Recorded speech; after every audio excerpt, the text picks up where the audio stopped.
इतना मुझे पता था कि अभी वो मुझ पर हाथ नहीं डालेगा, क्योंकि ऐसा वो जिस वक्त चाहे कर सकता था। उसका अपना मुल्क था, अपनी हुकूमत और उसकी अपनी पुलिस थी जो ट्रेन के साथ भी सफर कर रही थी। उसके अपने हिंदू सिख लोग थे। अगर वो मुझे पकड़कर सिर्फ ये ऐलान कर दे कि मैं पुलिस का आदमी हूँ और ये लड़का पाकिस्तान का जासूस है, तो डिब्बे के सारे मुसाफिर न सिर्फ ये कि उसके साथ हो जाएंगे बल्कि मुझ पर हमला भी कर देंगे। लेकिन अभी तक उसने मुझ पर हाथ नहीं डाला था। असल में वो मेरी निगरानी कर रहा था और ये मालूम करना चाहता था कि मैं वीजे के बगैर अमृतसर की तरफ कहाँ जा रहा हूँ, किससे मिलने जा रहा हूँ और मेरे साथी जासूस कहाँ कहाँ पर हैं। वो ये भी नहीं चाहता था कि मुझे उस पर खुफिया पुलिस के आदमी होने का जरा सा भी शक हो, मगर उसके बार बार मेरी तरफ घूर घूर कर देखने से मुझे ना सिर्फ उस पर शक हुआ था बल्कि यकीन हो गया था कि ये सीआईडी का आदमी है, जो बाद में सच साबित हुआ।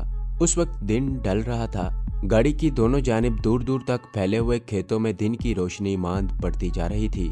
गाड़ी एक छोटे से स्टेशन पर से तेजी से गुजर रही थी। मैंने सर बाहर निकाल कर देखा। प्लेटफॉर्म के आखिर में एक तख्ते पर हिंदी में किसी स्टेशन का नाम लिखा हुआ था जो मेरी समझ में न आया।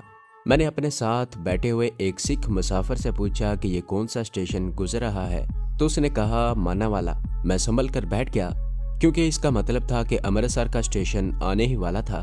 12 साल पहले जब मैं जिला अमृतसर के कस्बा मजेठे के हाई स्कूल में पढ़ा करता था, तो हम स्कूल के लड़के आकर सैर करने गाड़ी में बैठकर मानावाले आ जाया करते थे। तब स्टेशन का नाम उर्दू में लिखा होता था, अब ये नाम हिंदी में लिखा हुआ था। उर्दू का नाम मिटा दिया गया था। यह भी एक तब्दीली मैंने महसूस की। दूसरी तब्दीली मैंने ये देखी कि जालिंदर से लेकर मानावाले तक रास्ते में दोनों जानिब जो देहात खेतों में दिखाई दिए, उनमें किसी जगह कोई मस्जिद नजर नहीं आई थी, वरना पहले इन देहातों में किसी न किसी जगह दरख्तों में से किसी न किसी मस्जिद के मीनार जरूर नजर आया करते थे। ये सिखों के देहात थे और पाकिस्तान बन जाने के बाद उन्होंने मस्जिदों को मस्मार कर दिया था। कई जगह उन मस्जिदों को गुरुद्वारों या मंदिरों में तब्दील कर दिया गया था। गाड़ी मानावाला के स्टेशन से काफी आगे निकल आई थी।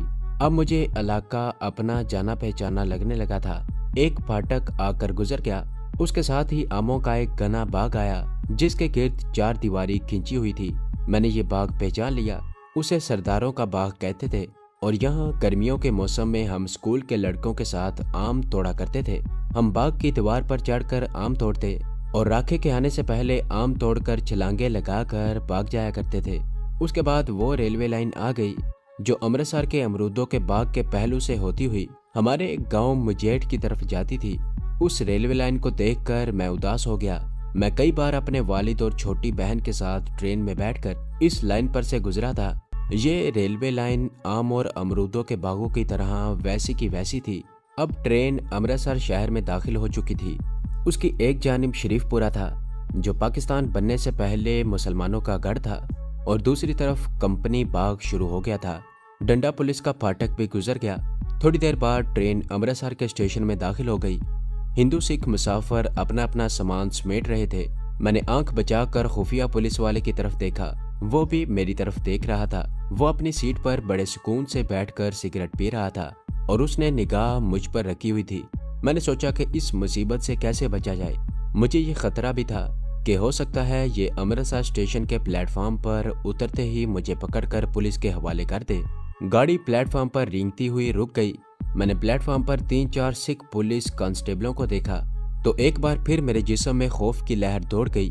गाड़ी यहाँ आकर खत्म हो जाती थी, जिसकी वजह से सारे के सारे मुसाफिर ट्रेन से बाहर निकल रहे थे और काफी शोर शराबा मच गया था। मैं भी उस हुजूम में डिब्बे से उतर गया। मैंने पहले ही दिल में सोच लिया था कि प्लेटफॉर्म के गेट से बाहर नहीं निकलूंगा। हर डिब्बे के बाहर मुसाफिरों का काफी रश था। एक कुली सर पर बहुत सारा सामान उठाए मेरे आगे आगे चल रहा था। मैं तेजी से उसके पहलू से होकर अगले डिब्बे के मुसाफिरों में घुस गया और वहां से दूसरे डिब्बे के दरवाजे में से गुजरकर डिब्बे के अंदर चला गया जो तकरीबन खाली था। उसके दूसरे दरवाजे में जल्दी से लटक कर नीचे रेलवे लाइन पर उतर गया। मैंने तेज तेज चलना शुरू कर दिया।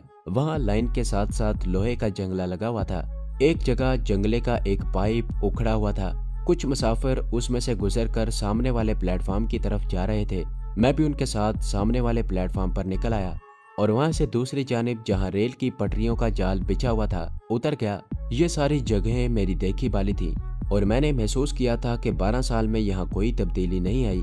मेरा इरादा रेलवे लाइन पर से गुजरकर सामने वाली दीवार फांद कर रीगू ब्रिज को जाने वाली सड़क पर निकल आने का था। जब कभी हम स्कूल के 2-3 दोस्त मुजेठे से बगैर टिकट रेलगाड़ी में बैठकर अमृतसर आते थे तो इसी दीवार को फांदा करते थे। दीवार ज्यादा दूर नहीं थी। दीवार के करीब पहुंचकर मैंने पहली बार पीछे मुड़कर देखा कि वो सीआईडी वाला तो कहीं मेरे पीछे पीछे तो नहीं आ रहा। मुझे उसकी शक्ल कहीं नजर न आई। मैं बड़ा खुश हुआ। एक जगह से मैंने दीवार फांदी और दूसरी तरफ सड़क पर निकल आया। अमृतसरी मुसलमानों को मालूम होगा कि रीगू ब्रिज को जो सड़क जाती है उसके बाएं जानिब गोल बाग हुआ करता था। उस गोल बाग से पहले एक छोटा सा मैदान आता था जहाँ कोई सब्जा नहीं था। बादामी रंग की मिट्टी का मैदान था। इस मैदान में 2 बुजुर्गों के मजार थे, जिनमें से एक बुजुर्ग का नाम फतेह शाह बुखारी था और दूसरे बुजुर्ग का नाम शंकर शाह साहब था। खुदा मालूम दूसरे बुजुर्ग का असली नाम क्या था, मगर सब लोग उनके मजार को शंकर शाह के मजार के नाम से ही याद करते थे और उनका यही नाम मशहूर था। ये दोनों मजार पास पास थे। शंकर शाह के मजार के अहाते में दरख्त थे और एक कुआं भी था। फतेह शाह बुखारी के मजार के इर्द गिर्द तरेक के दरख्त होते थे। उस मजार को फतेह शाह बुखारी के मजार के नाम से पुकारा जाता था। बचपन में मुझे याद है कि मेरी वालदा तारी के चावलों की देग पकवा कर यहाँ महीने की पहली जुमेरात को लाया करती थी। मैं और मेरी छोटी बहन और वालिद साहब भी साथ आया करते थे। तारी नमकीन चावल होते हैं जिनमें हल्दी की आमेजिश की जाती है और बड़े लजीज होते हैं।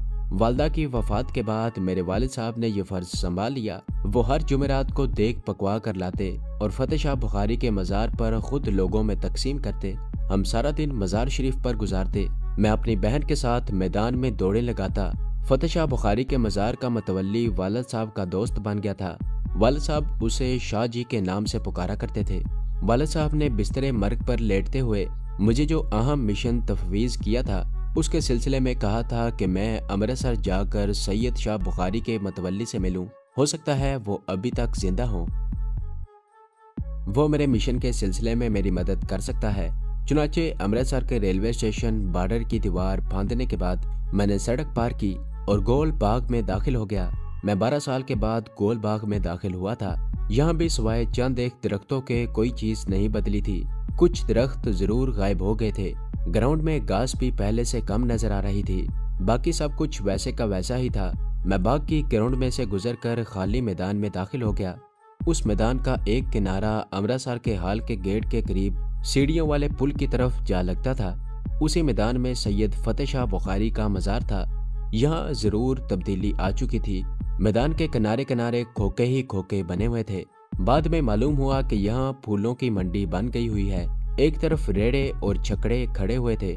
मजार की 4 दीवारें वैसे की वैसी थी और मालूम हुआ कि यहाँ हिंदू सिख आकर चढ़ावे चढ़ाते हैं और मन्नतें मांगते हैं। मेरे बचपन के दरेक के दरख्त बहुत ज्यादा घने हो गए थे। मजार के छोटे से दरवाजे पर उसी तरह चमकदार झालरों वाला सेहरा लटक रहा था और फजा में अगरबत्तियों की खुशबू रची हुई थी। शाम की स्याही आहिस्ता आहिस्ता आसमान को अपनी लपेट में ले रही थी। मजार के अंदर मिट्टी के कुछ दिए भी जल रहे थे और दरवाजे के ऊपर बल्ब भी रोशन हो गया था। एक सिख अपनी बीवी के साथ हाथ बांधे सर झुकाए मजार के अंदर से बाहर निकल रहा था। 2-3 मलंग दरख्तों के नीचे बैठे थे। खुदा जाने कि ये मुसलमान मलंग थे या मेरठ अंबाले के शहरों से आए थे, क्योंकि अमृतसर शहर में कोई मुसलमान नहीं था। मुझे अभी तक सीआईडी वाले हिंदू का ख्याल लगा हुआ था। मैंने यहाँ मजार में दाखिल होने से पहले भी पीछे मुड़कर देखा। शाम का अंधेरा मैदान में फैलने लगा था। मुझे वो खुफिया सर्विस वाला हिंदू कांस्टेबल कहीं नजर न आया। यकीनन उससे मेरी जान छूट गई थी। मैं मजार के अंदर दाखिल हो गया। एक तरफ खड़े होकर दुआए फातिहा पढ़ी और फिर बाएं जानिब एक कोठरी बनी हुई थी। उस तरफ गौर से देखा। कोठरी के अंदर बिजली का बल्ब रोशन था। एक बूढ़ा आदमी जिसने सब्ज रंग के कपड़े पहने थे और सफेद दाढ़ी थी, कोठरी के बाहर एक तरफ बैठा कुछ पढ़ रहा था। मैंने करीब जाकर सलाम किया तो उस आदमी ने आंखें खोल दी और किसी कदर ताज्जुब से मुझे देखने लगा। तो ये थी हमारी आज की एपिसोड। उम्मीद करता हूँ कि आपको ये कहानी अच्छी लगी होगी। इसे लाइक करें, शेयर करें और कमेंट में अपना इज़हार ख्याल ज़रूर पेश करें। और अगर इस चैनल को सब्सक्राइब नहीं किया तो इस चैनल को सब्सक्राइब करें और बेल आइकन को दबाकर ऑल नोटिफिकेशन ऑन कर लें।